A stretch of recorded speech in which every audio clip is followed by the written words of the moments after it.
All right, so we're skipping over a lot of stuff, a lot of internal politics, especially in Europe. But this is an American history course, so we're going to talk about the U.S. response to these European problems.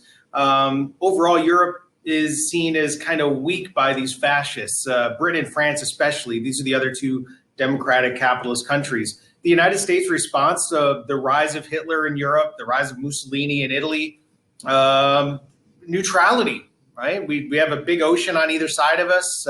Japan is becoming more militaristic. The United States says, well, we're going to stay out of it. Partially that's because the United States had this feeling of Fortress America, but partially, I mean, think about the time period. Some Americans agreed with what was happening. You think about the anti-Semitism of Father Coughlin. That's not really that uncommon. We have this white supremacy in the United States at this point.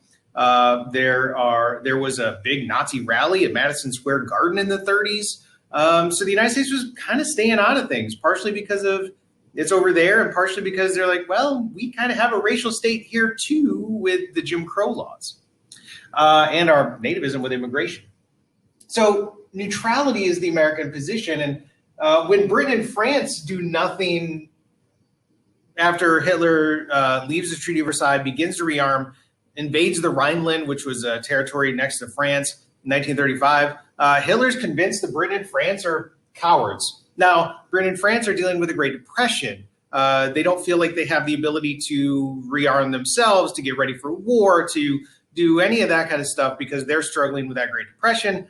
They didn't see war as a way to get out of the Depression. They thought that it would just make them go deeper in debt because remember the thing that happened after World War I, which led to all the problems with reparations and all that. So in 1937, Japan, by the way, is becoming more militaristic. Japan invades China, take the capital of Nanjing, and commit this terrible act known as the Rape of Nanjing. Japan is kind of like what the Nazis were in Europe at this point. They saw themselves as superior to the other Asian peoples in that territory.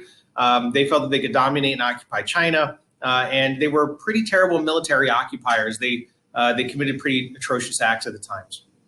Now, the United States, in response to all of this, is to pass a series of laws known as the Neutrality Acts, 1935, 1937. There was a report that came out that said that the reason the United States got into the war in World War I was because of bankers and merchants trying to profit off of that. So that was part of it. So they passed a Neutrality Act that said if there are countries at war, the first is that no loans can be given to that country. That way they don't go into debt to the United States, and that way the United States doesn't want one side or the other to win. They still wanted to profit off of the war. They just don't want to have any loans being given out. The other thing they said was no travel on ships to any country that's at war. This is to prevent things like the sinking of the Lusitania, which got public opinion on the side of favoring the Allies during World War I.